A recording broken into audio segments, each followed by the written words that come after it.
Hello, everybody. Welcome back to Tower Casuals, the Destiny podcast. I'm one of your hosts, Corey Deerigan. Alongside me, as always, is my last wish, Costco's liquor license, Keidel's horn polisher, Valis Finn, Zavala's favorite outside of Keidel's space rhino parts, Drifter's left hand, if you know, you know, Gambit's champion, and Tanik's secret lover, Josh Finney. Hi, Josh. So, Drifter's left hand, I'm going to make an educated guess, came from John. No, it did not. But actually. I also feel like John's the one who made the quip about my my Costco shopping habits. Oh, that's a popular inside joke in the Discord. So yeah, join the Tower Casuals Discord. We talk about how I shop at Costco on a Sunday afternoon. Yeah. Yeah, hashtag Josh got buzzed at Costco. Been a great week. Great week, knowing that was the dominating topic for Sunday and Monday was I got a little lit at brunch, came home, went to sleep, woke up Monday morning to see a lot of messages about Josh's buzzed at Costco. If Discord had a trending feature for your server, that would have been trending number one. These were all I'm sorry I couldn't raid. It's okay, Josh. It's okay. We forgive you. Oh man. I had a few too many cocktails at brunch. That's okay. Look, Josh. You're an adult. And then I walked across the street to go to Costco. Look, Josh, you're a 30-year-old man. You can have a little sippy sip and go to Costco if you need to, okay? I mean, listen, y'all think that's bad. You should see me at Disney World, so that's all I'm going to say. You should see me at the happiest place on earth. Mm-hmm. Get a little Easter blue Sunday 2017. Easter 17, 2017. I rode the monorail from Epcot to the Transportation and Ticket Center about 13 times round trip trying to sober up. To the point where one of the monorail attendants just stuck his head inside the car when he saw me and was like, "You good, man?" I was like, "Yeah, man, I'm great. I just can't feel my legs. Can't feel my legs, dude. This is great. I gotta summon the strength to make it to a bus or to an Uber at some point." That's so funny. Oh, it's so good. Yeah. Anyways, I'm coming up with some sort of contest for our Discord for nicknames for you. Look, in the month of October, okay, here's what I'm going to do. The best nickname each week, I will buy one person each those costumes, one per week. So join the Discord, go to the podcast channel in the Discord, and leave your best nicknames for Josh. And so here's what I'll do. I'll read the 5 best ones of the week, okay? And then Josh will pick his favorite of those 5, and that person will get a free cosmetic costume on your platform of choice, except for Stadia, because, rip Stadia. R.I.P. Stadia. Yeah, sorry to our one guardian that listens who plays on Stadia. I was going to make a lot of Stadia jokes tonight, and then I remembered that we literally just did a poll on this where we were, bashing Stadia, and we found out that one of our listeners plays on Stadia, so... Not anymore. I'm sorry, man. We're going to make fun of Stadia tonight. Yeah, we are, because the TWAB was, might as well just been non-existent. Yeah, I mean, honestly, should have just called it a day, should have just started the weekend early. Yeah. I saw the patch note preview. Not patch notes, patch note preview. Yeah. Screen capped on my feed, and I was like, "Oh, well, cool. We got patch notes. Oh, that seems a little short. Surely that can't be the whole TWAB." That's what is captioned. This is literally the whole TWAB. I thought I was going to have some light reading material while I was getting my state inspection done for my car today, and sat down, opened it up, and was like, "Oh, that's all it is." Yep. That's literally all it is. The Prime Gaming section was longer. Yeah. It really was. Got to go get those year one cosmetics again, man. Yeah, just on weeks like this, can we just like not even have a TWAB? Like, I won't even be offended if you guys take a couple weeks off. If it's gonna be like this piddly, just like this meeting could have been a tweet. Yeah. Yeah. Yeah, it's bad. It's real bad. Mm-hmm. Yeah, this TWAB was very, very not great. Very not great. So we luckily do have some topics tonight to talk about. But thank you, Google, coming in clutch today by deciding to axe an entire platform. May have saved part of the show. But in all seriousness, though, on the Stadia topic, I do feel really bad for the developers who are there. Stadia's been a punchline for anybody who understands the industry since the second it got announced. Yeah. Also, the writing was on the wall when Phil Harrison was revealed to be in charge of Stadia. Yeah, because he's literally shut down, 3 platforms at this point? Pretty much killed 4 platforms. See. He was on... Was Phil Harrison Dreamcast. on Sega? Dreamcast. I didn't think he was on Dreamcast. Okay, so he's responsible for Dreamcast, PlayStation 3, Xbox One, and now Stadia. Yep. That is just... Oh, man. What a resume. My favorite tweet of the day was Jeff Grubb tweeting out a picture of Harrison and saying, "Well done, Agent 47." That was genuinely my favorite reaction to this news. Just 2 months ago, Stadia's official Twitter account, their PR team, was saying anybody who was saying that Stadia was going to die or was being discontinued was a liar. And, well, here we are exactly 2 months later. Developers are caught completely unaware. We saw developers saying, like, I have a game that's scheduled to launch in November. One developer has a game that's scheduled to launch tomorrow, I think, and now it's not happening. Mm-hmm. And they have no idea what to do now. Yeah. Like, they're like, we don't know if we're going to be reimbursed by Google or not, and Google's track record suggests that they're not going to. So, and like Google came out and made this this huge sweeping declaration that they'll refund all games and hardware purchased. The developers were like, great, it better not be coming out of our pockets because we're not giving that money back. Right. I sure wouldn't at that point. I mean, we all knew this was coming from day one, though. I mean, like, not even 6 months in, we were already saying, doom and gloom. Even if you didn't think it was coming day one, like when what's her name left to form Haven, right? Who's the developer that left to form Haven? Raymond. Yeah, Jade Raymond. When she left, like, that's when they started shutting down their first party stuff. You're like, okay, this isn't going anywhere. Well, because she was the she was the chief of their exclusives. Yeah. So Jade Raymond leaves. We now know that some of the games that were supposed to be exclusives are Hideo Kojima's upcoming cloud game for Xbox, High on Life, and 2K's game The Quarry.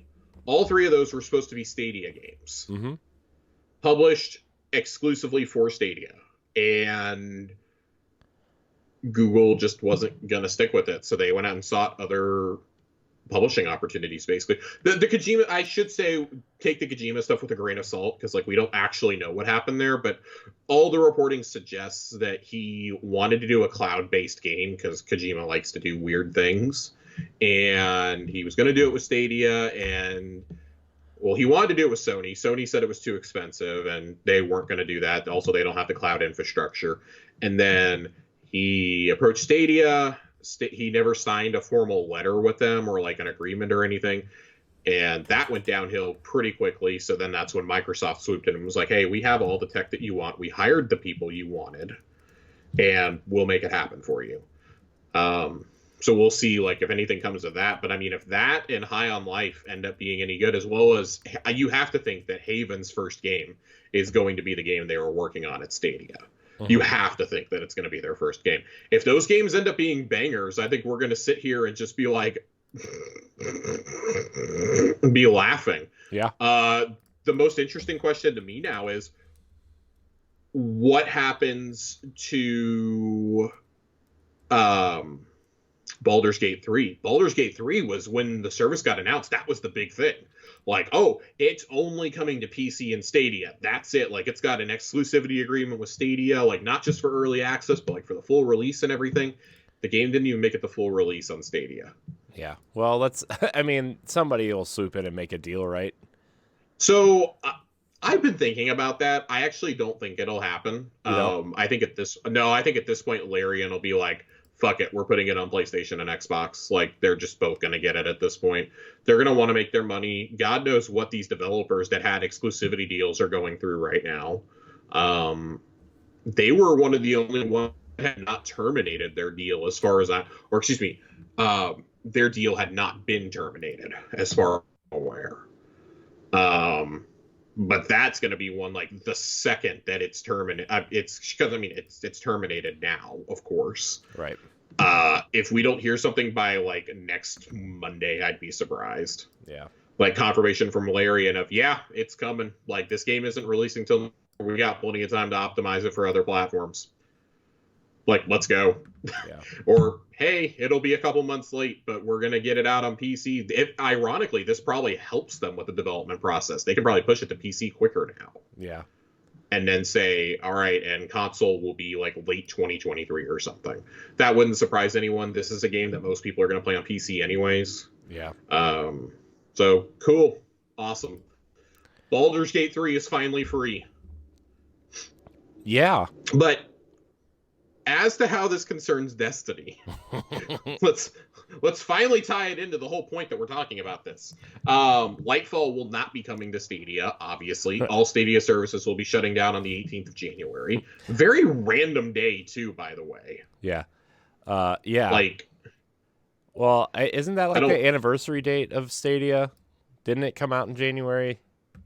I don't think so. I think it released in November.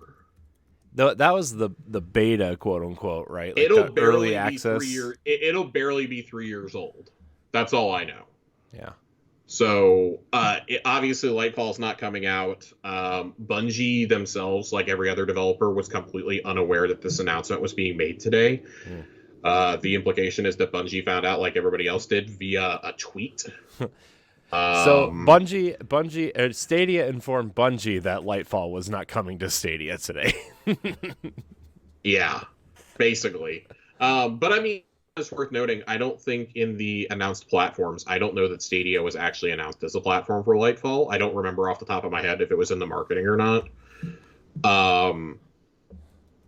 And I do think that some bigger publishers were probably aware, because like Ubisoft, when they announced Assassin's Creed Mirage a few weeks ago, conspicuously, like a lot of us noted it at the time, like, oh, it's not coming to Stadia. Like, Ubisoft was an early champion of it. Odyssey was one of the first major games being tested for it before it was even called Stadia. It was the first in-browser game that was being tested on a large scale. But this is particularly noteworthy because when Stadia was announced, it was a huge deal that Destiny was going to come to it, and it was. I have to say right something around real quick Shadowkeep. Before you continue. There's literally an ad on Stadia right now. It says launch and play Destiny 2 Lightfall in seconds on February 28th. Oof. Oof. Oof. Yeah. Oof. Yeah. It literally has its own page. And it says try Stadia now, it says. Yep, it's right here. Stadia.google.com/game/Destiny 2 Lightfall. They gave everyone who got Stadia that year every quote founders pack of Destiny, which meant you got Curse of Osiris, you got Warmind, you got Forsaken, and you got Shadowfall. Shadowkeep, not Shadowfall, God. And I think you got the season pass for Shadowkeep as well.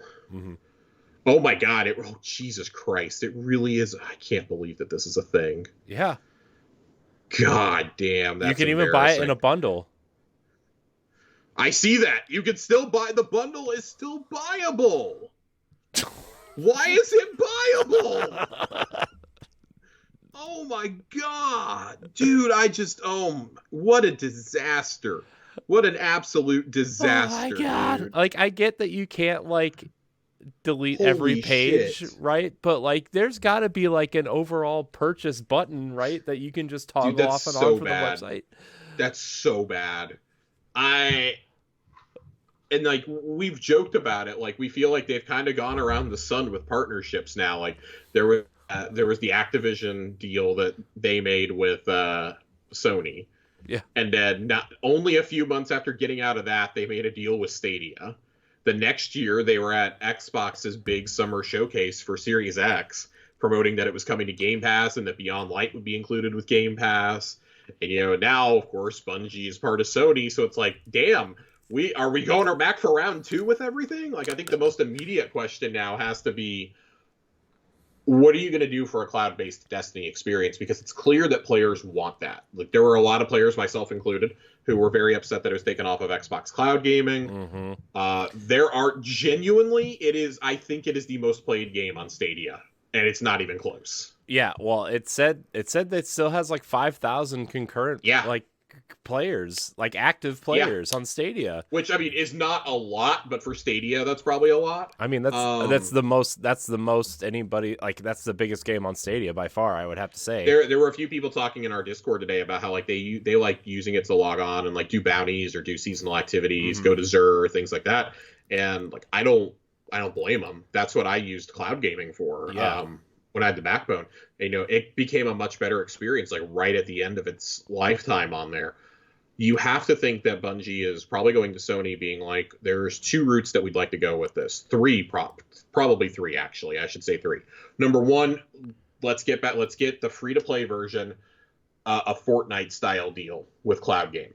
Let's just put it on there. I know you guys don't want it because it's Xbox Cloud, but let's just get it on there. Let's just do it. Let's get it on there. We'll try and optimize it for like PlayStation Cloud as well, because there's some PlayStation games that can be played via the cloud on a browser.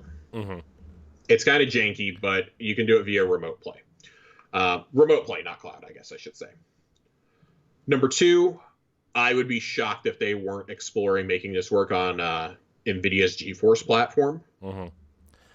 And three, you have to think they're going to officially optimize it for Steam Deck now. Well, you have to think they're going to do that. You saw that patent that came out that said they patented like a specific set of touch controls, right?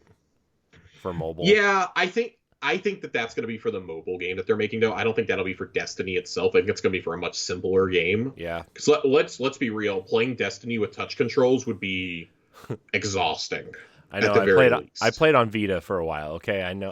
I tried to play the opening mission on Vita and damn near threw my Vita through the drywall. So. Oh man. Where's Vita 2?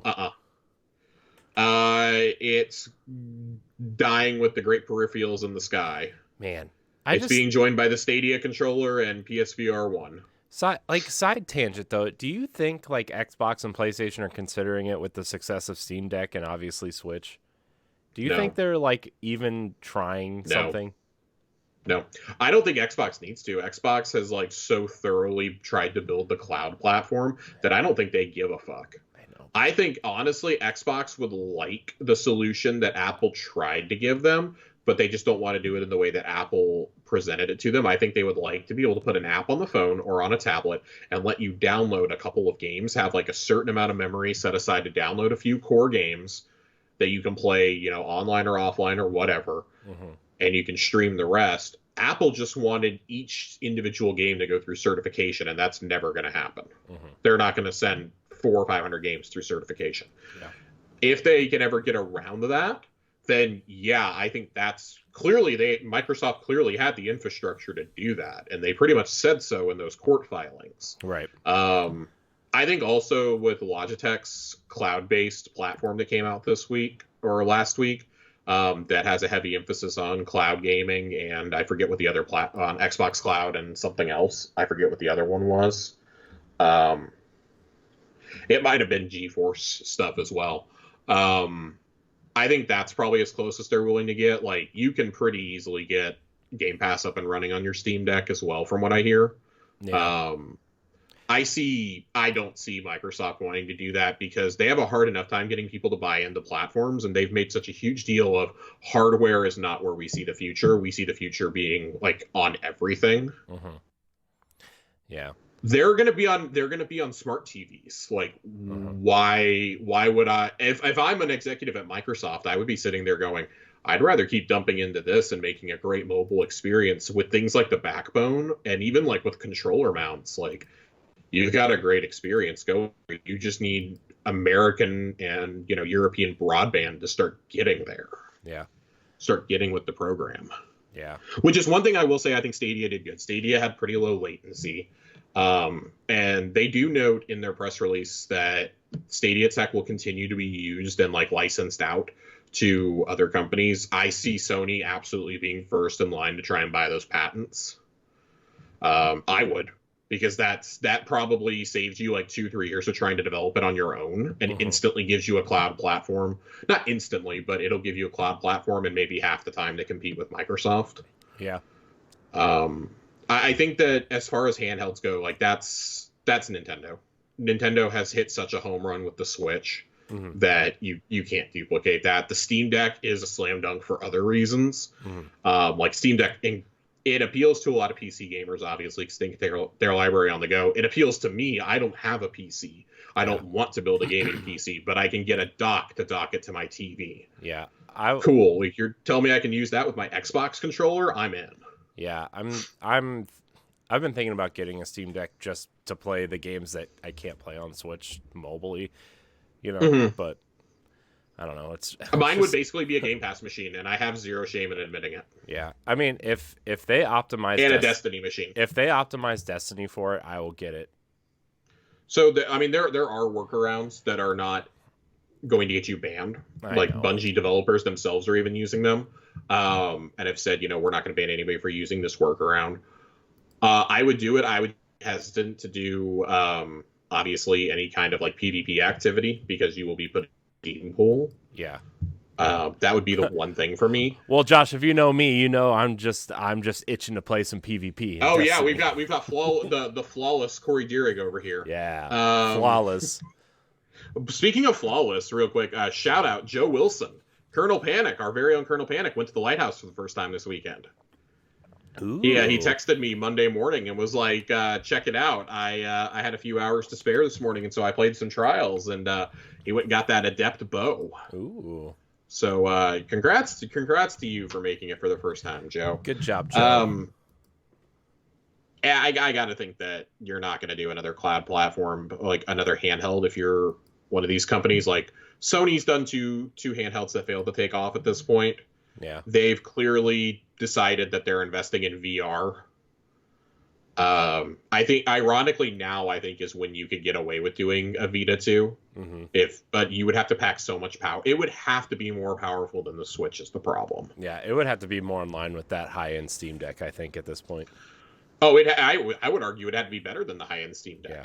That would be the floor. So expensive. That would be the floor. It would be so expensive to make that and to get things optimized. I just no, I don't see it happening. Especially with them putting games on PC now. Yep.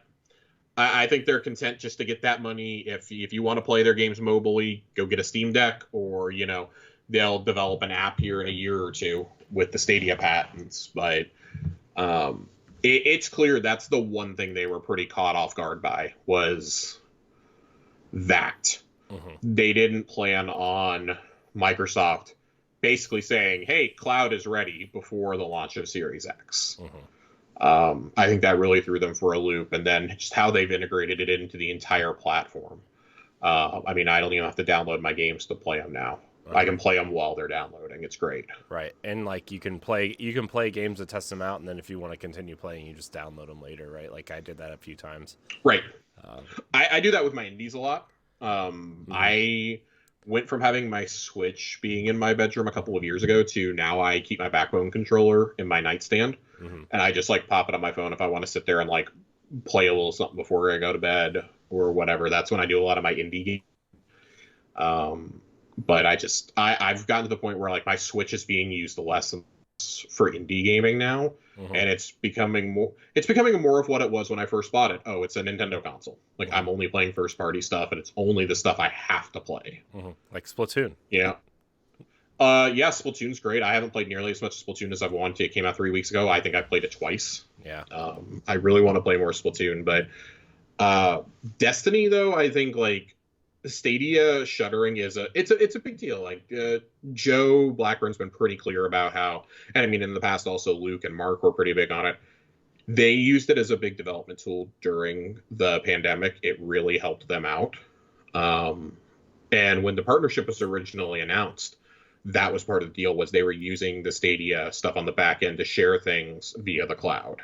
Mm-hmm. And they said, working remote, that really helped them. Stadia did. So that's why, like, this was shocking to the Bungie team. The writing, I feel, has been on the wall for quite a while, though. And I feel like steps have probably already been taken internally to not be doing stuff.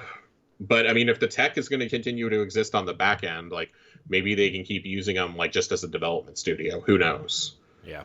And I would say, like, their experiences, if they relay those to, like, Jim Ryan and Herman Holst, may speed up them trying to acquire some of those Stadia patents, or at least like a long-term licensing deal for the tech. Yeah.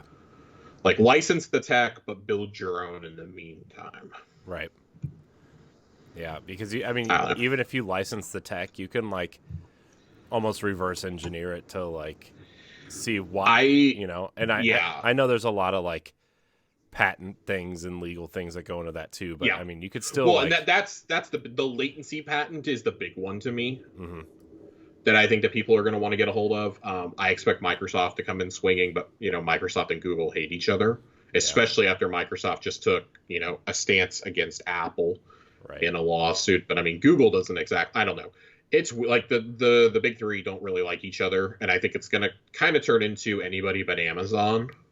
Mm-hmm. It's probably the approach. We had to be reminded today that Amazon Luna still exists, by the way. Saw that in a press release. Yeah. Forgot that was genuinely a thing. I got into the beta and then I never thought about it afterwards. Yeah. Never had any exclusive games. I mean, it's just these companies just want to make a quick buck off gamers. Yeah. It's like, what do you not understand about we want to play with our friends? Right. I remember like when Luna was first announced, like all my Amazon boxes were wrapped in that purple tape. Yep. And then like now like I totally forgot. Now they want me to watch Lord of the Rings. Apparently. Rings of Power is great. I like Rings of Power. It's apparently a very unpopular opinion, but I really like Rings of Power. When it comes down to another like service stuff, you got to think. I think GeForce and cloud gaming have to be kind of at the forefront. Like, they're going to be like, hey, if you really want to, those few thousand players, like, those are probably the approaches you want to take, are to try and push them towards another service, because clearly they were using it for the streaming aspect, not because of because of convenience. Like, sure, I'm sure most of those people probably have a console that they can play on. Yeah, but maybe I don't know. I was gonna say maybe Sony will add it to its PlayStation Stars program as a loyalty offering. Oh my God! Along with the better customer service. Yeah. It's unfucking real. Unfucking real. I'm curious to see what solutions Bungie comes up with, because they said they'll have a solution in the near future for Stadia gamers, and I'm a little interested to see how that's going to work. It's got to be a Steam or a Epic Games thing, right? I mean, maybe. I mean, they're already kind of shoving you. We joke that the partnership roulette, like Epic Games is in that too. I completely forgot about the Epic Games deal. Like, I think now it may be slightly more complicated because the Epic deal was clearly signed before Sony bought them. Yeah. I wonder what happens now, because clearly anything that happens now, they're under the Sony umbrella. Like, they may not be like, oh, we're going to lump you in with Santa Monica and Naughty Dog, but they are still a Sony studio ultimately, even if they are retaining a lot of their independence. I don't know really what to think about it. So we'll wait and see how it develops. I doubt we hear anything in the next couple of weeks about Destiny plans. If it suddenly shows back up on Game Pass, though, you know why. Yeah. So I do expect Microsoft to probably approach Sony and Bungie and be like, hey guys, just put the free to play one on there. You guys are still going to make the money off of us. Yeah. You'll still make the money. Like it's got a massive install base, and now those people are just going to want to play more, and maybe you rope a few more in. Yeah. Well, I mean, Fortnite is already on the cloud gaming thing for Xbox, and it's not part of Game Pass, you know. So I mean, yeah, that's an interesting one because you can't play it via cloud on your console. You have to actually download it on your console. I mean, maybe you even do a deal like that for Destiny. Like, well, you have to download and you have to download everything. Like, just put the New Light experience. Just give them access to the base thing, and then like, oh, they'll be like, oh, I need the expansions. Oh, I need to buy some silver. Like, you want them to spend time in this game, like more money spent in a game. Like, that's how MMOs work. It's cynical, but that's how they work. Yeah. So you have to think some sort of deal like that is coming eventually. Yeah. Well, but we're gonna move on, Corey. Yeah, I have to say I have to say one thing about Stadia though before we get out of here. Get your final digs in at Stadia. It's not a dig actually. It's a compliment. I actually like, as much as Stadia, the idea is kind of sucks. I do like their logo. As a graphic designer, I do love their logo, and I do like their choice of color palette. But I mean, you know, that's not going to sell you any games or anything. But no, I mean, having no first party support for 3 years also won't sell you anything. Moving right along, though, we had an interesting conversation in the Discord earlier today, and I'm really glad we had this conversation because it relates to our lone patch note that we have to talk about here in the TWAB. This patch note preview. To alleviate some of the pressure in acquiring Season of Plunder weapon patterns, the double perk weapon Spoils Crew upgrade will now give you a deep sight modded weapon the first time you focus a weapon each week. The deep sight modded weapon from the Hidden Compartment Crew upgrade will now appropriately refresh at the weekly reset. That will be in the hotfix next week. I believe we also had one other. It was addressed via Twitter. Let me find it real fast. Bungie help. Bungie help me. I'll find it. Oh nope, it's about something. Never mind. I'm completely wrong. I just can't believe that this wasn't even brought up in the TWAB, but it's their issue entirely. We were having a discussion about the ease of getting red border weapons.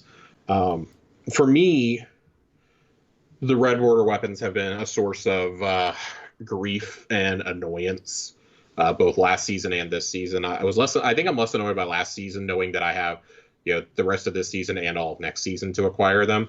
But it makes me irritated that we don't know how weapon patterns are going to be treated when their seasons are taken out of the game.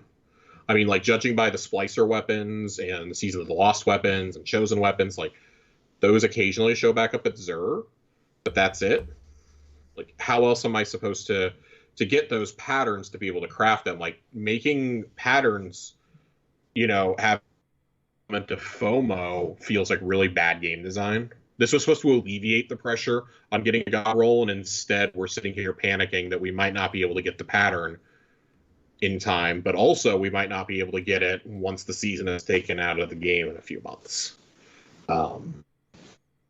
One of the solutions that we were kind of coming up with was, if dismantling the weapon, the red border weapon still gave you 20% like normal, but dismantling a normal version of the weapon gave you like 5% or something. So you're always working towards it. Because I can't tell you how many fucking linear fusion rifles I've gotten this season, and only like 2 of them have had a pattern, but I've probably dismantled about a dozen of them.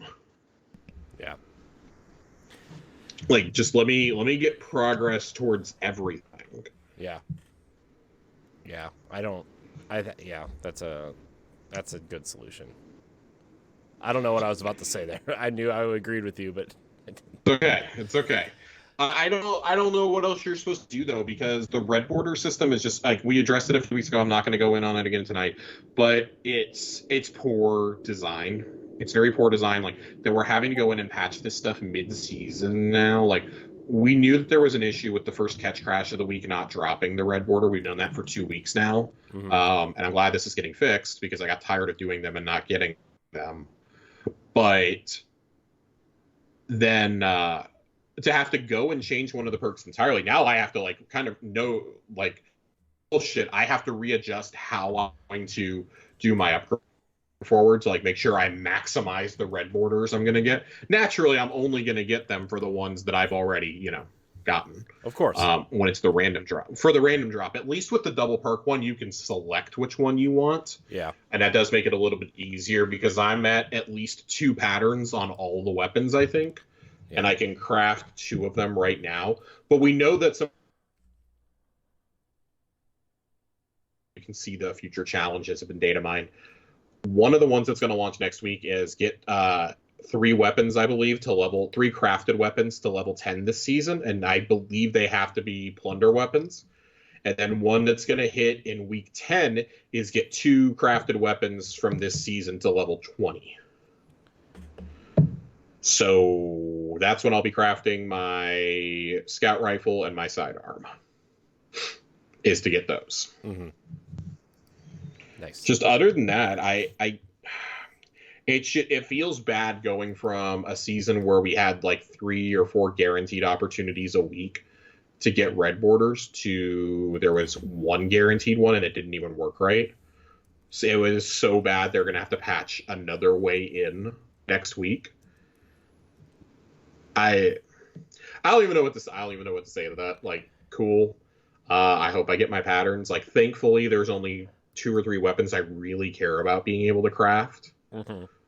And for me, that's, it's the sidearm, it's the scout rifle, and I can't even say the linear fusion. Maybe the shotgun. Yeah. The shotty, might be my third. I struggle to think of a third one. Yeah, I don't really know. I don't need the LMG, don't need the linear. That's the other 3. I'm completely drawing a blank on what the 6th weapon is at this point. Is it the SMG? One? The SMG. You said the SMG already, I think. No, I said sidearm, scout rifle, and shotgun. SMG, LMG, and linear. LMG. Okay. Yeah. The SMG, the stasis SMG, which I like, but it just doesn't stack up against something like Callus Mini Tool. No. No. I don't know. It continues to bother me. Yeah. I don't really like any of the weapons this season, to be honest. Like, I love the season itself, but I don't really care for any of the weapons. You should get a good roll on that scout rifle. It's probably the best scout in the game right now. Is it? Yeah, I didn't get with Volt Shot, it's the funnest, that's for sure. Volt Shot and Dragonfly are amazing perks on that gun. Okay.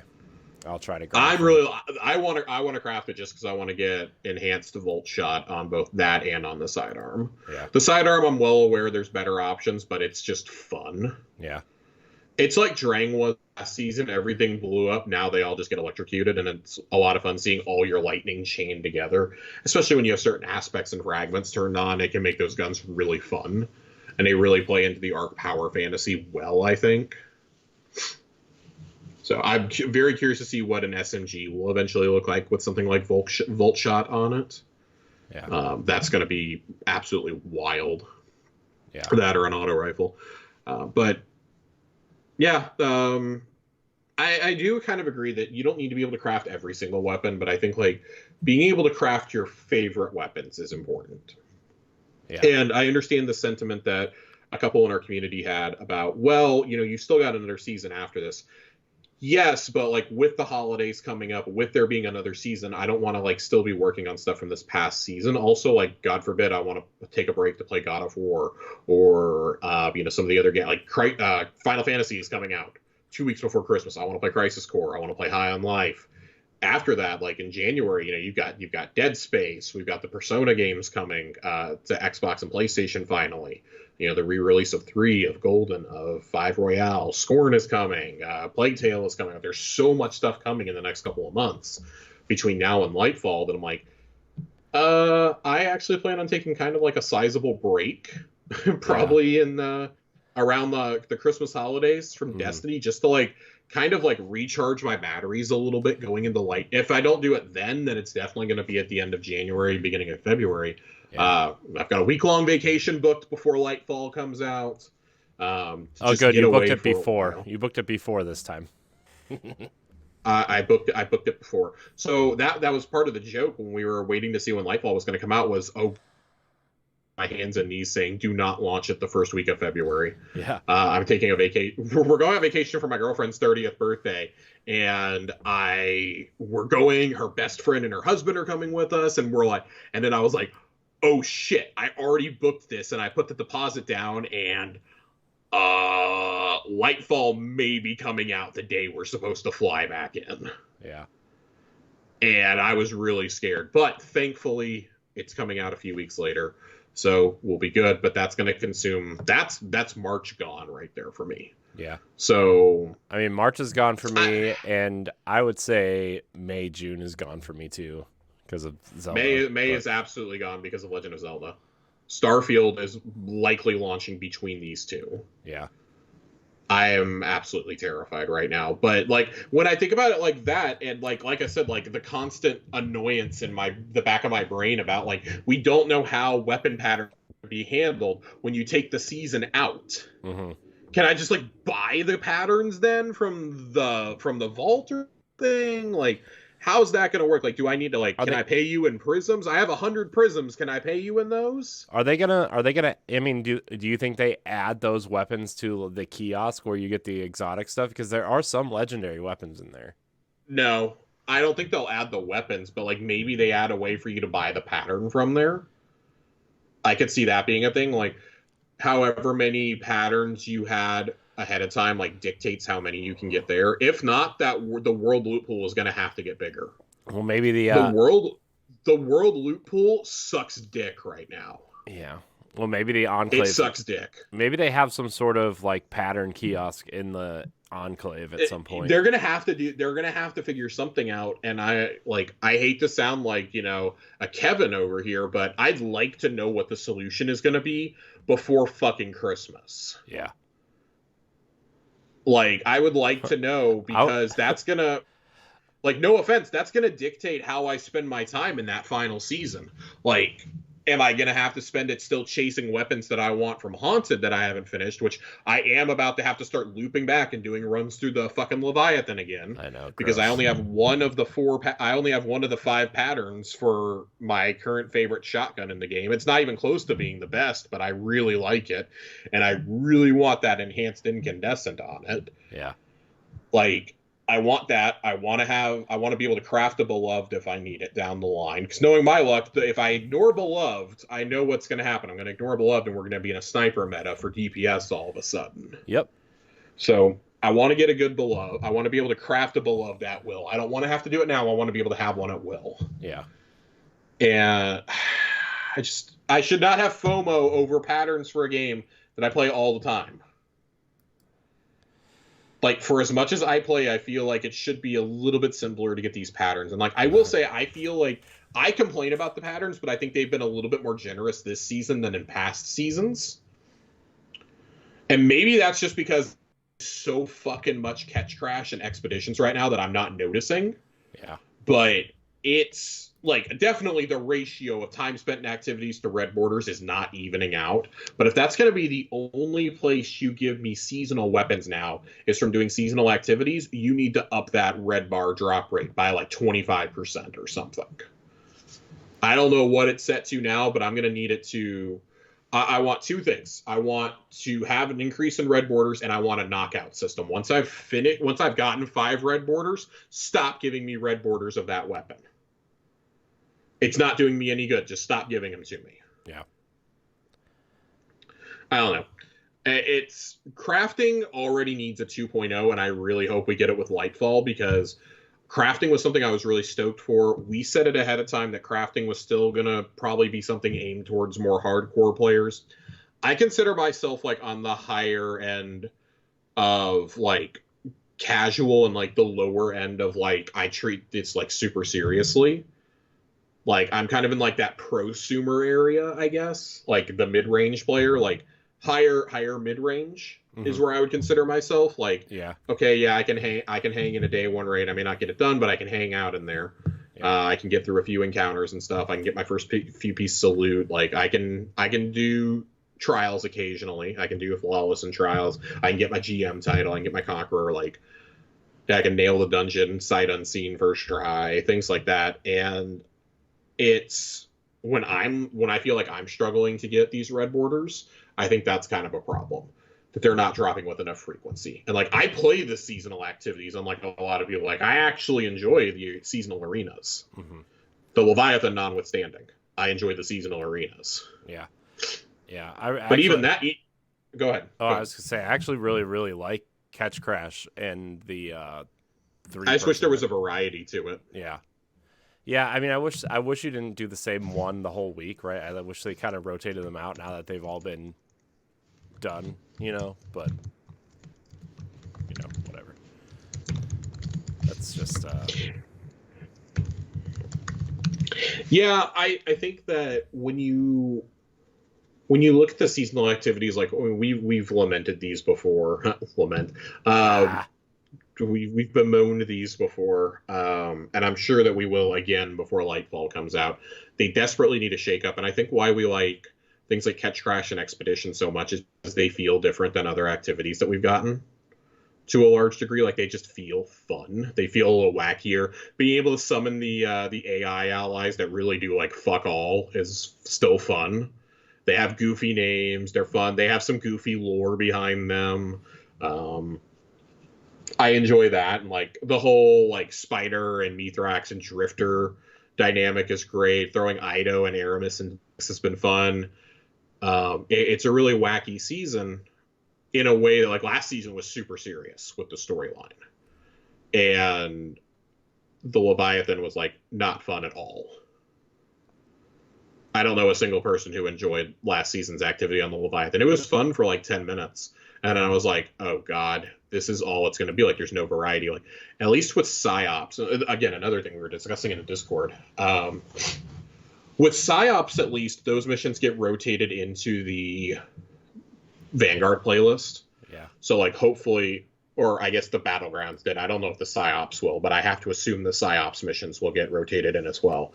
Especially now that we have the confirmation that no more regions are being sunset, unless they absolutely have to do it for some reason. I have to think that those three will probably make it in. Maybe the Catch Crash mission gets thrown in as a Vanguard mission. Yeah. But I guess that's a 6-player mission. That probably won't happen. The expeditions definitely aren't going to be thrown in. So something's got to happen. You gotta, and I think it was Joe Asis who was saying this. Like, we need more strikes put into the game, just straight up. Yeah. Like that's part of why people liked Chosen so much was we had a strike be part of the ending to that whole season. Yeah.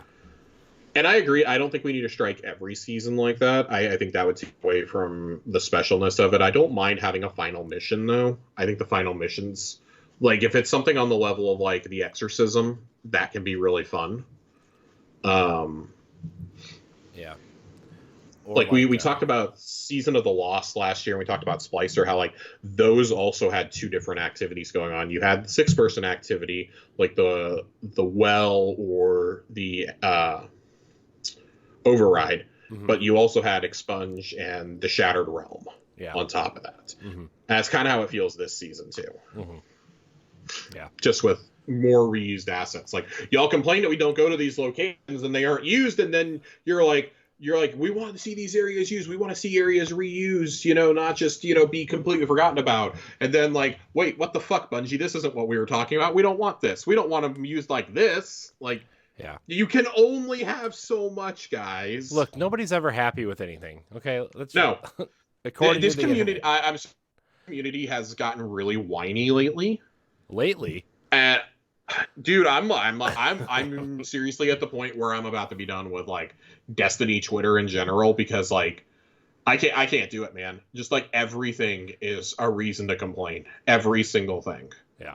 Well, And that's I what just, that's why all my tweets go out through like Buffer or Hootsuite or something, right? it's so bad. Because I don't like reading Twitter. It's so bad. Like I've unfollowed almost everybody that I followed in the community. Like I still follow like community managers from Bungie and a few of the devs and stuff that I like genuinely like. I enjoy reading their stuff, whether it's Destiny related or not. Yeah. Their stuff, the official Bungie accounts, of course. But like as far as content creators go, like I've basically unfollowed or muted every content creator I followed Mm-hmm. except them at this point. Like I still follow Datto, Fallout Plays, Watts from DCP, and Mm-hmm. Astacross, and that's about it. Like everyone else, it's just like, man, y'all cry about everything. Yeah, I think I I like cool follow. guy. I still like cool guy a lot. I like cool guy Yeah, I still follow and Datto. Bife. I follow Bife. I follow. I mean Gathalion, although he's not really Destiny Yeah, anymore. But I mean, it's just crazy out there, man. It's crazy. It's just, man, like if you hate the game so much, play something else. You have a following. Like, go try something else. yeah. That's my whole thing. Is like, if you're not enjoying yourself, please, for the love of God, play a different game. Like, it's okay to take a season or two off. The biggest thing that I saw was Bungie issued a fresh wave of bans the other day for net limiters. And one of the players who got caught up in that, errantly, it should be noted that Bungie's already reversed his ban, was the creator of the website D2 Gunsmith, which I believe A1 Johnny's talked about on the show before. Yeah, I saw that. Great resource, by the way, and great guy who runs it. And he was so hurt and offended by it, like tried reaching Bungie, like nobody talked to him apparently. So he uninstalled the game and was done. And then the ban got reversed, and he was like, I'm happy it got reversed, even though it should never have been issued in the first place. But he's like, I don't even know if I'm going to reinstall and come back anytime soon. Like, I still love the game, I still love the story, but like, I don't know if I can like actually come back like after that. Mm-hmm. I don't want it happening again. Yeah. And I think like that was kind of the breaking point for a lot of PvE players. I think between that and the Divinity stuff we talked about a couple weeks ago. Yeah. We framed it as like, oh, it's just PvP players whine and complain about everything. Oh, it's just content creators. Well, like it's a little bit different, I guess. And this is something that a lot of us were pointing out. Like it's a little bit different to you guys. Resource that you use a lot that suddenly is not going to be updated anymore because of this. Yeah. And that's like the equivalent of, I won't say it's like the equivalent of losing dim. The losing dim would literally be catastrophic to the game at this point for like the hardcore player base. Yeah. And especially for like PC players. Oh, but God, yeah. there has to be some way to mitigate outrage in the community and save it for things like this that actually matter versus somebody's opinion on a gun, when you can just easily ignore that person and rest assured that like 95% of the player base does not agree with him, that Bungie themselves is looking for a different solution than what he suggested. And I don't know. Yeah. Man, it just I don't know. I try not to get too caught up in all that, but sometimes you just can't help it, Yeah, you can't help it. And I think that's like I've tried to like consciously step back from a lot of the debates on social media and like not wade into them. Like it's not worth my time. I have more important things going on than outrage over a video game. Yeah. So we have one more thing to talk about though tonight. We do. More thing besides my complaining about Red Border and about people on Twitter. That's every Thursday. The Bungie help note that was addressed was about the Ruffians, about how they will no longer be despawned if you finish throwing everything while they're out on the field. And it's like, well, great. That's like the equivalent of doing the bare minimum. Can you make it to where we don't have to sit around and waste like 3 minutes waiting for them to show up first? Right. because they're set on a timer to show up at 3.5 and 7.5 minutes, and that's fucking insane. That's insane. That's like that's crazy. That's crazy. Like, so many of us, Nerd and I were playing a expedition last week, and we were just chucking stuff off the map or like as far away as we could, so that our rando wouldn't keep grabbing it and throwing it in. And I'm pretty sure a lot of people saying like, oh, I'm reporting people who are doing this, they're not playing it the way it's supposed to be played. We're like, no, we're trying to get the seasonal title, and you have to kill 50 of these things. Right. 50 of them. You only get 2 per expedition if you're lucky. Yeah. Like, holy shit, man. I've probably done close to 50 expeditions, and I only have like 25 of these things killed. Yeah. Yeah. That's wild. It's crazy. It's crazy. Like, I saw that and I'm like, man, I'm never gonna play enough to do this. Like, I want to play other things, you know. I want to raid. I want to do these other things. And like, as much as I like the seasonal stuff, and like I wanted to try to get the seal and everything, it's just like, man, I don't know if I have the patience to do this. Yeah, this is one, like, I really want to earn it this season. Like, and this is part of the debate we were getting into today about these also. Like, it's an egregious step. 50 of those things is absolutely egregious. Over the course of a whole season, it's probably not bad. I keep trying to keep in mind we are 1 month into the season. We have 2 months to go. But man, it has been such a slog so far to get those kills. Like, that's the one thing that's going to hold me up from getting the seal basically on day 1 at this point. And it's not like a race to get it. But I guess the whole point I'm getting at with this is, like, I think that's an egregious step. It's certainly the worst thing since, like, the flawless Seraph Tower that you had to do for Worthy. I mean, that required us doing LFGs and, you know, getting random people who were passing through patrol zones to join us so we could, like, keep putting more people into the patrol zone. Like, we would use random players who came in as anchors to the point where there were like 9 or 10 of us, like whatever the max you can get into one zone was in your instance. Yeah. It was crazy. And it's like, we were having to do that. We were still barely doing it. This feels very eerily similar to how bad it was. And like, that was in the early days of the pandemic. So like, I wasn't sleeping at night. So I knocked mine out in the middle of the night, like the week lockdown started. But man, if I had like had a full-time job at the time, I don't know when I would have gotten it done. Yeah. I don't know that I would have cared. Yeah. Like, and that's the thing is, like, we were debating this in the Discord earlier. Like, are seasonal seals too easy to get? Does Bungie hand out too many seals? And the stance that I finally came down on was seasonal seals are fine to be, like, not handouts, but like, you got to try for them. Like, give us some things we got to try on. Like, I think this season, one of the ones is good. Like, you have to be able to, you have to unlock, you don't have to craft, but you have to unlock 3 weapon patterns. I think that's a good one. That shows you actually put in time to the season and played. The ruffian step, I mean, I think even if you bumped it down to 30, that would be a huge win. Like, that would still be a slog, but it wouldn't be nearly as bad. We wouldn't have to sabotage as many runs here. Yeah. I don't know, maybe make a requirement, like, run each variant of Catch Crash in, like, under 10 minutes or something. We know one of the challenges is going to be do each expedition under 10 minutes. Yeah. Things like that. Like, I think, like, you should have to at least try a little bit for the seasonal title. It shouldn't just be a handout. But, like, keep the raid seals where they are. Like, the raid seals should be, like, a pinnacle thing. The PvP titles should be harder to get. Like, Iron Lord should be not a handout, but it should be something that just with a lot of time you can earn it. If you're an average player, like, you'll earn it over the course of a couple seasons. The Crucible title, like, that's tied with comp and stuff, should be harder to get. Yeah. The Grandmaster title should be harder to get. Like, maybe not than it currently is, but it should be a challenge to get to. Like, if you want to take the easy way, you can do that, but it's going to take you a few seasons to do it. Yeah. It's not just going to be a handout. The ones that I think have become that are truly handouts, and we only have one seal to judge it by. We can't view the Festival of the Lost seal yet, so I reserve the right to change my opinion in 2 weeks when we see that. But as it stands right now, the Flamekeeper seal is an utter fucking joke.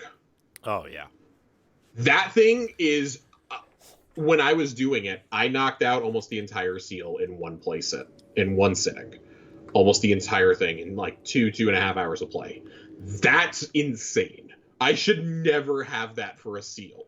Yeah. Unless it's like the end of the season and I've just banged everything out in one sitting. Yeah. Like, to be able to bang out an event one like that, like I'm not saying like, oh, I should have to play all 3 weeks like hardcore to get the title. Like, I'm just saying like, damn, make it to where I can't do it in like 2 hours. Yeah. That's all I'm asking. Like, those are the ones I think are truly the handouts, and like maybe they should be, but like the seasonal ones, I don't think there's anything wrong with people getting seasonal titles, especially when a lot of those are like the kind of like jokey, like fun titles. Like this season's is Scalawag. Mm-hmm. I love that. I think it's goofy and stupid. Yeah, I know. That's great. But like at the same time, reserving something like Kingslayer for doing Kingsfall. Yeah. Okay, cool. Like reserving not Fatebringer, Fatebreaker, I think, is the Vault of Glass one. Like, those are some of the coolest titles in the game. And I fully understand Riven's Bane, like, for Last Wish, like, I know I will never get those.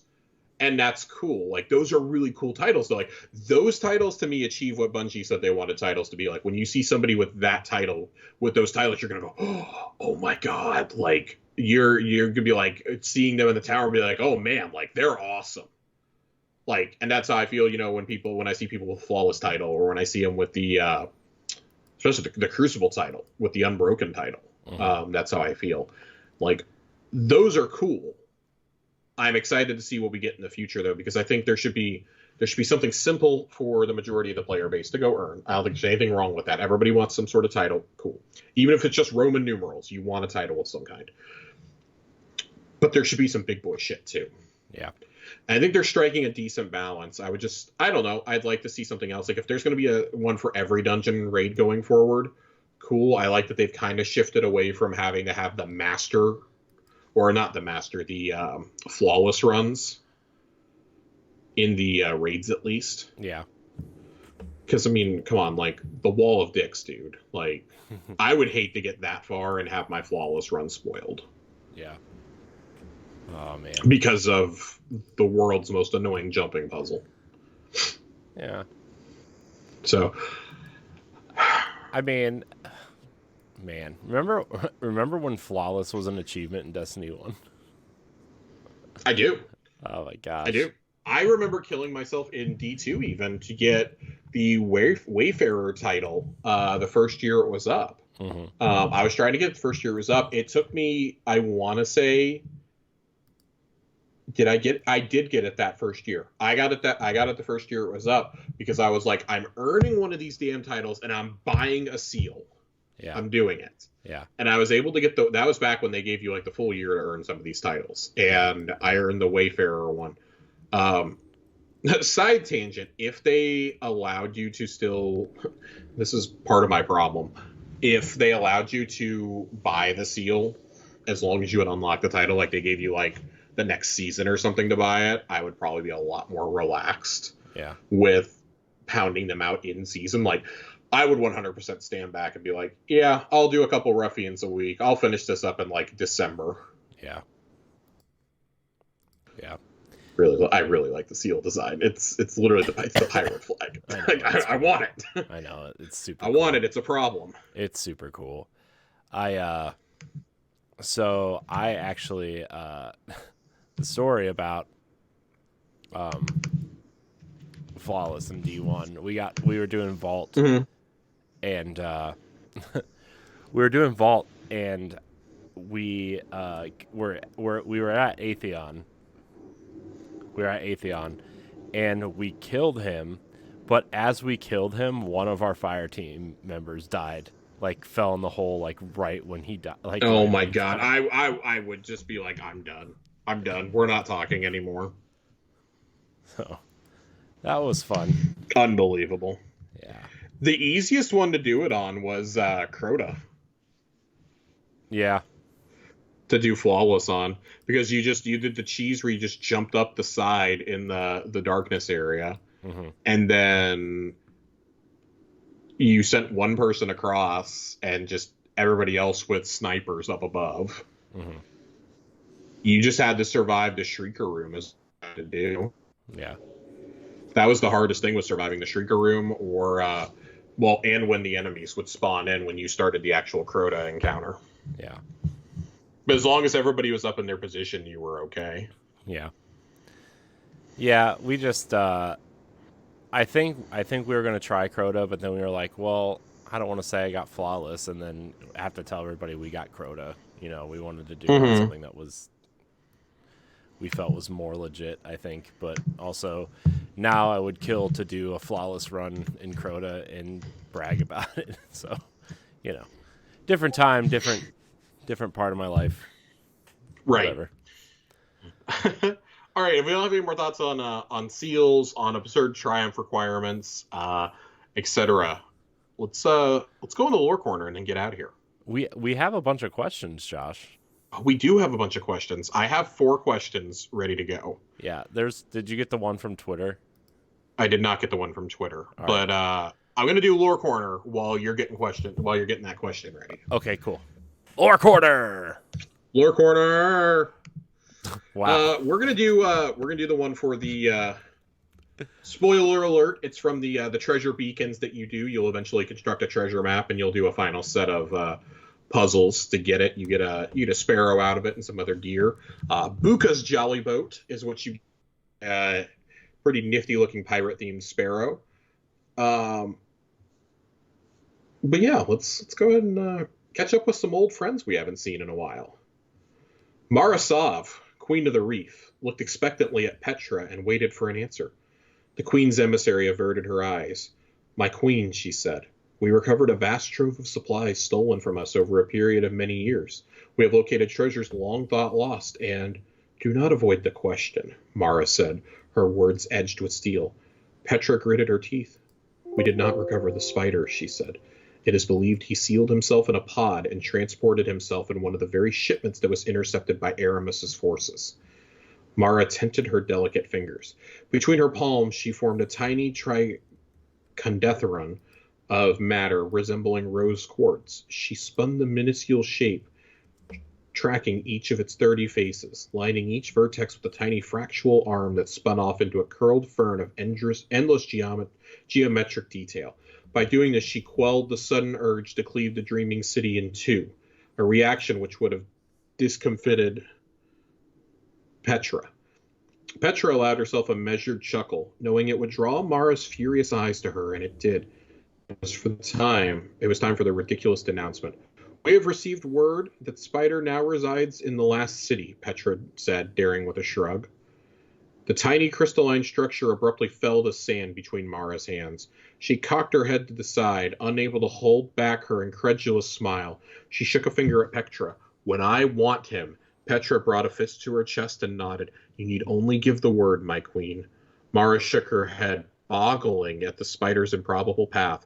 "Will Crow," she began, but couldn't find the right word to contain the breath of justice she imagined. Petra grinned. "I guess we'll find out." So I wanna put a pin in this. Pin it. Because we're gonna read one more piece before we get out of here. Pin it. This comes from Between Stolen Stars. Credible threat. Crow leaned against a wooden stool in the dark interior of the ether tank, listening to Spider's wet snores as he dozed fitfully in his chair.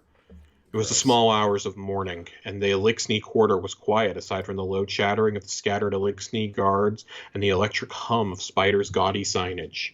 Crow had slipped easily into the empty bar. He had carefully stuck a knife into the stool beside him, perfectly placed so that Spider would...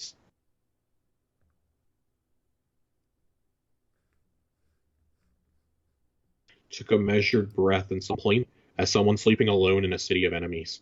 He looked around the tawdry interior of the bar, decorated with what scraps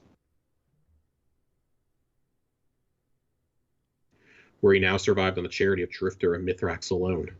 Crow shook his head with a smile and pulled the knife from the stool before sliding it into its sheath. He was at the doorway before he heard a fizzling noise behind him. Glint materialized in midair. "What are you doing?" Crow hissed, but the ghost was already zipping towards Spider. "Hey!" Glint yelled, and Spider snorted himself awake. Glint increased his lights to a dazzling gleam and hovered aggressively before Spider's face. The Elixni recoiled and raised his arms, but Glint wove between them like an angry bee. Crow may be too nice to send a message, he shouted, but I'm not. What? Spider managed before he erupted in a fit of confused coughing. We're watching you, Glint snarled, his voice quivering with tension. And if you step out of line, so help me, I'll deal with you myself. Spider caught his breath and sat motionless as the little ghost fluttered furiously before him. And don't! Glint lurched forward and bopped himself against Spider's faceplate with a thunk. You! Crow covered his mouth as Glint delivered another ludicrous bonk. The Elixni blinked, too shocked to react. Forget it, Glint shouted, his voice breaking. He whirled his shell defiantly before transmitting away, plunging Spider into darkness one more. Crow was still laughing as the pair approached the lift to the tower. Glint hung sheepishly in the air. I'm sorry, Glint said. I guess I didn't have to do that. Actually, Crow replied, reaching up to scratch his friend's shell, I think you did. So, not a whole lot here to unpack, obviously. Not a lot of deep going to be who Mara expects him to be. At least not right now. And that's surely going to bring some conflict either next season or in Lightfall. Crow is his own person. He's not loyal to Mara anymore, and he has no need to be. He has no reason to be. He has no connection to her. Yeah. Why should he be loyal? Yeah. So, very curious to see where this development leads us, not only with Mara, but with Petra as well, because I think that Petra is going to be fast approaching a choice between doing what's right and what's easy. Yeah. In regards to Mara. Mm-hmm. So, because she did not hesitate to help kill Uldren. Right. So, and she'll gladly do it again if she has to, but even she has to be seeing that Mara's a little out there. Yeah. Well, Mara's out there to gain the best interest for Mara, right? Yeah. So. All right. Let's do questions, Corey. Let's do it. Questions. I DM'd you the question from Twitter. I saw it. That's why I kind of paused for a second. I saw it light up on my phone. So, first question comes to us from Nitro TJ. Nitro! How do you guys feel about all the asymmetrical armor we've been getting? For instance, this Hunter Festival of the Lost Armor looks like crap to me. So I'm going to say I kind of like that we're getting some asymmetrical armor. Like, finally, I'm okay with it. I do think it's going to be a little overdone. But in regards to the Festival of the Lost Armor, I do agree that I think it looks bad in the leaked images that we've seen, but I would caution that those are very, basic images that we're seeing. Like, that's kind of the equivalent of how they'll show up in, the mobile app, which always makes things look bad. Because I'm referring to the images that we've seen floating around of the Festival of the Lost sets and of the Halloween masks. I think it all looks really bad right now. Yeah. But that's also how things typically look on the mobile app for me. I'm going to reserve judgment until I actually see the renders of them in a couple of weeks. Oh, yeah. I do not think they're going to look as good as they did in the concept art. The Dino armor didn't either. Yeah. It didn't look bad, but it didn't look as amazing as it did in the concept art. And I think that's one of the issues with revealing something so soon as we build up these expectations in our heads. And then when it doesn't live up, it's another instance of, what the fuck, Bungie? This isn't what we wanted. It's just, I think it's one of the things hey, man, if you think it looks bad, don't buy it. Right. Yeah. Sure, don't buy it. But I would also say I want to see it in game before I just go nope, I'm done. I'm done. Yeah. I like the Hunter armor from the concept art that we got, but I want to see how it looks in game first. I really hope the Titan armor looks Gundamish, because those leaked images did not do much inspiring for me. Yeah. I want to see what they look like with colors. Yeah. I need some bright colors, maybe even the Guardian games shader on it. Give me some bright colors. Man, I love that. I want to see a photo finish, maybe changes the details on the arms or something. Yeah. Yeah. How metallic are we talking is this armor going to be? Because that kind of dictates how that shader works. Yeah. Yeah. So, TBD. TBD is my opinion. Yeah. We'll see. But I do agree. Like I don't want everything to be asymmetrical. But at the same time, like I really wanted some badly. Yeah. So I'm gonna the Fortnite set is asymmetrical. I'm good with moving on. I'm gonna give you my hot take here as a Titan, Josh. I just want a cool armor set. I don't care if it's asymmetrical or not. Okay? I just don't feel like looking like a, you know, walking brick wall with ugly helmets. Okay? Just give me something cool, A something walking sleek. brick wall. I'm telling you, man, this armor. I just I get the Titans are supposed to be like the character class that's supposed to take a lot of damage, deal a lot of damage, be real physical or whatever. But like sometimes you can look sleek and agile, and be that, and not necessarily like, oh, look how. I sometimes I feel like it's a contest of how big these shoulder pads are. Like what do they have a bet? Oh, I bet I can get my shoulder pads bigger and in game before you, designer guy.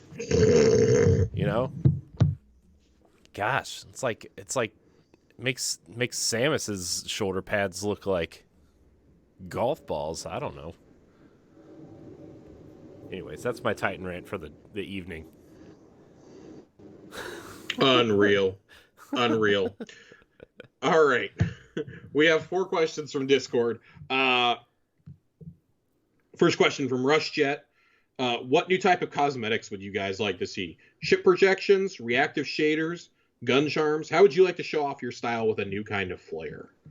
I mean, my answer is going to continue being the same from now until the end of time. Guardian apartments. Yeah. Guardian apartments. Yeah. Either an I apartment want my or a trophies ship. up. Either an apartment Yeah. or like a Guardian apartment, capital ships, something. I would actually say like a capital ship for your clan would be super cool too, and then have your Guardian apartment in your capital ship. I would really like that. I think that would be a lot of fun. Give me like a Sparrow garage and like a personal hangar and stuff. I'm the Guardian and I don't have this? Yeah. Okay. Yeah. Okay. Reactive, I can dig React. I don't care about gun charms. They didn't do anything for me in Halo. I'm not focused on what my gun looks like. I'm focused on shooting. Yeah. Maybe like customizable sights would be something I would like. Yeah. I'd love to put the sight from the scout rifle that's up this season. I'd like to put that on pretty much like every ranged weapon I've ever had. Mm-hmm. Yeah. Reactive shaders would probably be the number one thing for me, though. I think reactive shaders could be cool. But I don't want like moving shaders. I've seen some very primitive animation of that floating around. Like, I don't want to look that goofy. I don't want to look like a fucking disco ball walking around. I think that the photo finish shader is just enough. Yeah. It's just enough, and it only works in specific instances. What'd be cool though is if like you could have your own customizable shader where like you could pick 4 colors and insert it into that square and see what happens. That'd be kind of cool. That would be interesting. They'd absolutely charge for it, but it would be interesting. Oh yeah, no, I get that, but that'd be super cool. I think. That's just my opinion though. Remember when they were charging for shaders? I do unfortunately remember. That was a time. That was an actual thing that happened. We had to buy 2 Vault of Glass shaders. That was a thing. Thankfully, they have not redone that since. Joasis asks, if you could only play one D2 raid for the rest of your life, it cannot be any remastered D1 raid. Which would it be? Oh God. I don't know. Val's pretty good. Deepstone's all right. I mean, see, here's the thing. I haven't done Garden or Last Wish yet. Although I'm gonna go ahead and say if it's ever appeared in D2, you can use it. Oh well, then it would be Kingsfall. But well, any non-remastered raid. So Scourge of the Past would be eligible here, Corey.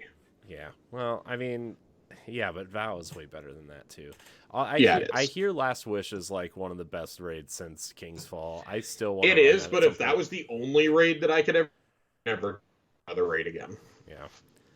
I like Kingsfall. I think it's like the pinnacle Destiny raiding experience, but if that's I don't want that to be the only. If I'm picking one raid that I can only do forever, I'm picking one that I enjoy, that I think has a decent loot pool, that I like the encounters in, like the design of. I'm going Deepstone here. Yeah, Deepstone's pretty fun. It has great The music. The spacewalk and spacewalk. the Deepstone Lullaby and the spacewalk are doing a lot of heavy lifting here. Yeah. Oh yeah.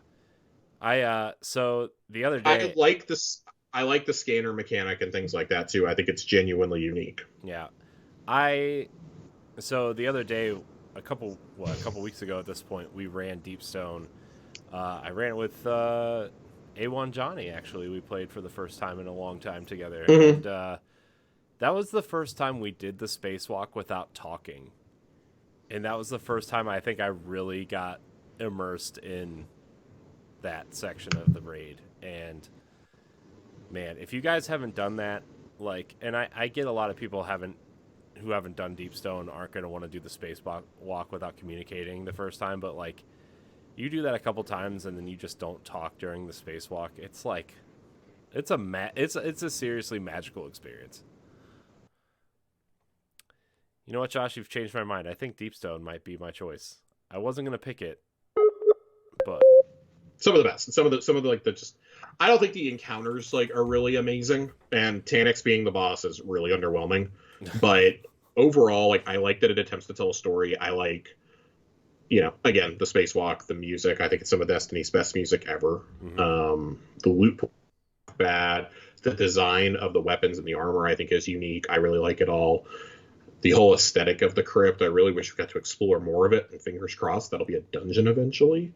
I'm going to keep holding out. I'm going to hold out from now till the end time. I'll probably still be saying that in like 4 years. Like, any day now, we're going back to the Deepstone Crypt. Any day now. Well, we'll get there. Question from class is your favorite character?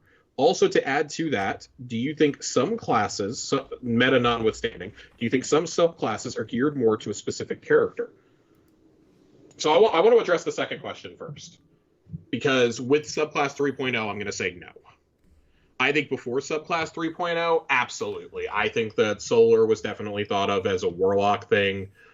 Golden Gun notwithstanding, obviously. Arc, I think, was definitely seen as more of a Titan thing. And Void was the only one I would argue you could see as like all three. Because I think that played into the power fantasy for everyone. Stasis, I think Stasis is definitely seen as more of a hunter and warlock thing. I would argue Stasis is probably the closest you can get. Like with the 3.0s, though, I think you can say there is a unique identity to each of those classes. Now, I can't even say Titan Solar doesn't count because, Lorelei on its own has basically saved Solar Titan. Yeah. In terms of like, not just like in terms of an aesthetic, but yeah, like I think just like in terms of playing into like that Solar fantasy for Titans. But I think Solar Titan might be the only one that can't argue with like Void. You can see it as all three. Arc, I would say you can see it as all three. Yeah. Solar, you definitely can see it as warlock and hunter. Yeah. Even more so than before. Yeah. Yeah. So yeah, Titans kind of got shafted on both Solar and Stasis in like the identity department, I think, because it's just like big man punch things. Yeah, the hammers are a neat idea. I think the hammers are very cool, but when I think of Solar, I don't think of a Titan. Yeah. With Lorelei, that changes a little bit because I think, flaming skull helmet.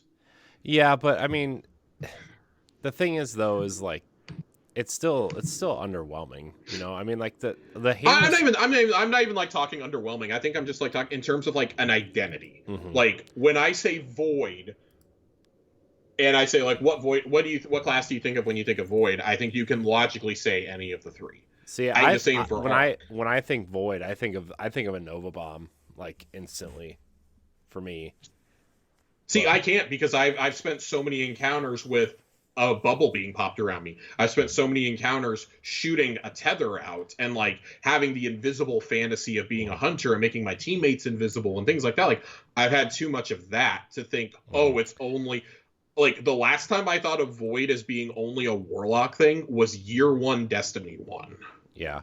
I think too it depends on how like your Guardian and how you play mixed with who you play with and what they play as too, right? You know. And, I guess I just like when I think of stasis, I don't think of a Titan. oh, I don't either. I think of a warlock conjuring the ice out of nowhere, or I think of the hunters with their little ice knives running around. Yeah. Also, the problem. The takeaway is the warlocks can be identified as every class. Yeah. Yeah. I mean, to me, like, it's just the Titan supers are always so disappointing because they're always let's go punch things, and then like we finally get like. The fact that I'm still running Bubble Titan 8 years later as like my main class is just so sad. Man, hey, listen, hunters with Celestial Nighthawk, first time, like yeah. So, I mean, that's it was bad. Yeah, it's bad. So Corey, favorite class and subclass. Man, I mean, my favorite class. Let's answer Ronnie's primary question. I mean, my favorite class is the Titan. Although I've been dipping my toe in the Warlock. I don't know how I like it, but I always dip my toe in once or twice a season with a Warlock, and I'm like, oh, maybe I can play with this. Maybe I can throw some bombs and heal some people. And then I'm like, nah, let's punch things. So. Although the Warlock does have that ranged punch, which is, like, hilarious still. So what about subclass? Hit me with your favorite subclass, or did you already say it? I mean, here's the thing. I like the idea of a lot of subclasses, but there's really only one that is super effective for me, which is the Bubble Titan. But I love that I can throw shields, and I love that I can throw hammers. It's just... it's not as exciting as it sounds, So I'm going to give you a bit of an unorthodox answer for this one. Favorite class, obviously, is my hunter. There's a reason why I only play hunter. I like the aesthetic. I like the feel. I like the move set. I like all the special abilities. The dodge. I rely way too much on the dodge now. That's part of why I can never go to another class. I love my solar and void hunter. I love my stasis hunter. I'm really in love with my Arc Hunter these days. I can rock in 4 classes, no problems. I've got a loadout ready to go. My favorite subclass. Are you ready for this, Corey? Oh, no. I don't know if I am or not, the way you said that. Arc Titan. Thunder Crash, baby. Oh, okay. If I could no, because it says what's your favorite, not what's the most practical. It's what's my favorite.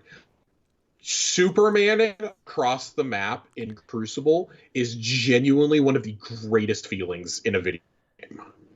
Yeah. It is so rewarding. The same way that I like dropping a Slova bomb on unsuspecting people, I feel that way with the Thunder Crash, except they can't really do much to prevent it unless they team shoot me. Yeah.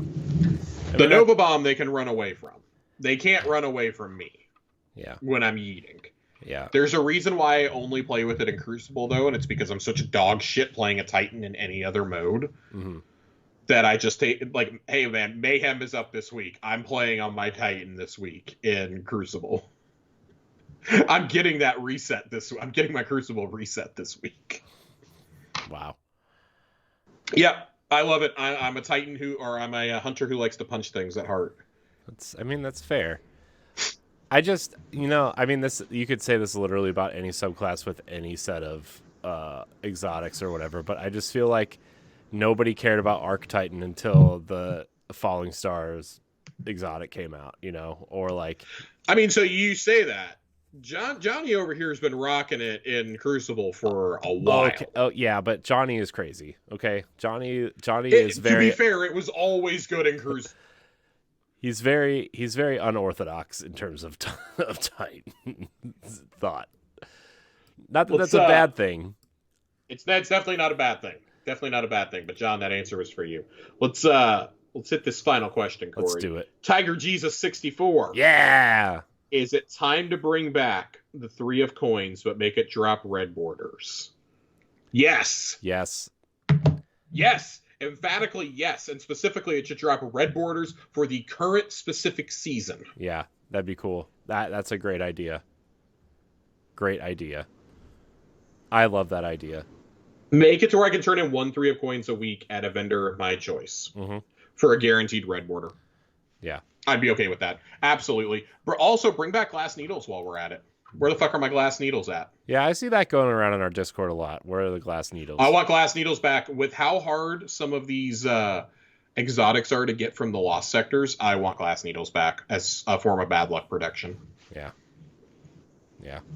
That's cool. When you're having to run dozens of times through a Legend Lost sector and you're still not getting the armor drop, that doesn't feel good at all. Yeah. That's the part of the game I don't like interacting with. Like, I don't mind doing like a dozen runs. Okay, cool. When I'm above 20 runs, though, that's when it starts getting ridiculous, and I'm like, no, I'm good. No matter how easy it is, I'm good. I'm done. Yeah. Yeah. Corey? Yes, sir. Get me out of here. All right. I want to thank everybody for watching and or listening to Tower Casuals. Remember to subscribe to our YouTube channel. Give us a 5-star rating on Apple Podcasts or Spotify or wherever you listen. Join our Discord. Join the Tower Casuals Discord. The link is in the show notes. Follow us on Twitter and Instagram at Tower Casuals. Josh, as always, thank you for your time tonight. I really appreciate you every Thursday night. Where can we find you? Twitter, at Josh_Finn, 2 N's. And you can find me at IamCoreyNHD on Twitter and Instagram. Remember to like, subscribe, share, rate, and review wherever you find this super show. Thank you so much for watching, and until next time, we love you. Goodbye.